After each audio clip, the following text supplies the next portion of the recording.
Halo semuanya, Assalamualaikum, kembali lagi di Trend Gadget bersama saya Randi tentunya. Jadi sekarang ini saya lagi pakai Huawei Band 8, sebuah smartband terbaru dari Huawei. Nah, berhubung saya ngerasa nyaman banget ya sama smartband ini selama pemakaian 2 minggu, maka di video kali ini saya akan share ke kalian hal-hal apa aja yang bikin Huawei Band 8 ini menyenangkan untuk digunakan. So, let's go!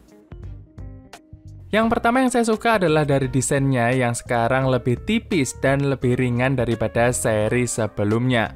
Huawei Band 8 punya ketebalan 8,99 mm dan bobot cuma 14 gram kalau dipakai tanpa strap.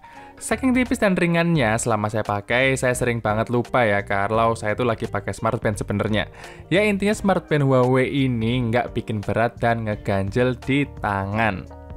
Selain dimensinya yang oke, smartband ini juga nyaman buat saya, dimana strapnya nggak pernah bikin tangan saya gatel atau iritasi. Untuk varian warna hijau yang saya punya ini sebenarnya saya kurang suka ya, karena kalau kena cahaya, strapnya ini kelihatan transparan, dimana menurut selera saya malah kayak jam mainan gitu.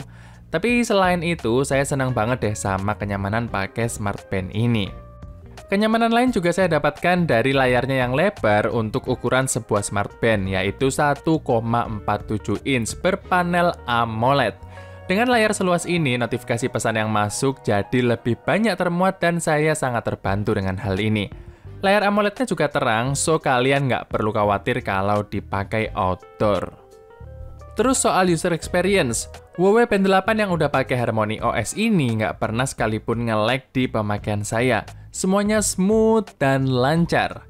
Entah kalian setuju sama saya atau enggak, tapi di antara semua smartband di harga yang sama, smartband dari Huawei adalah smartband dengan UI paling bagus menurut saya. Apalagi fiturnya juga lengkap ya di Huawei Band 8 ini, seperti always on display, anti-air hingga 5 ATM, sensor-sensor yang komplit seperti monitoring jantung, SpO2, kualitas tidur, stres, dan tentunya beberapa mode olahraga.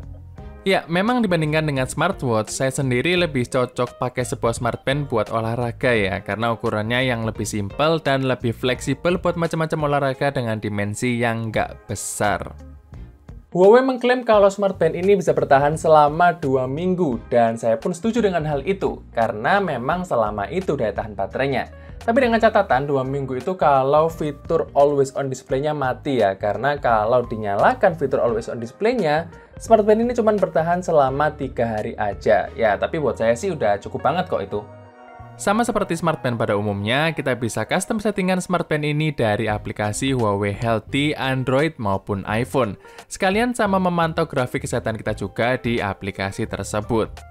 Tapi buat kalian yang belum tahu, ada beberapa fitur Huawei Band 8 ini yang hanya bekerja di OS tertentu aja. Semisal nih, kalau kita pairing Huawei Band 8 ini ke Android, maka fitur shutter kamera di smartband ini nggak bisa dipakai. Sedangkan kalau pairing ke iPhone, fitur quick reply-nya yang nggak ada. Jadi mungkin memang Huawei Band ini lebih optimal kalau kita pakai HP Huawei ya. Ya saya nggak tahu juga tuh. Nah, semua aspek desain, kenyamanan, dan user experience Huawei Band 8 ini bisa ditebus dengan harga yang sangat rasional menurut saya, yaitu 500 ribuan aja. Memang sih, di brand lain juga ada ya smartband dengan harga yang sama atau bahkan lebih murah, tapi saya tetap akan bilang Huawei Band 8 ini adalah smartband yang worth it banget buat kalian beli di tahun 2023 ini.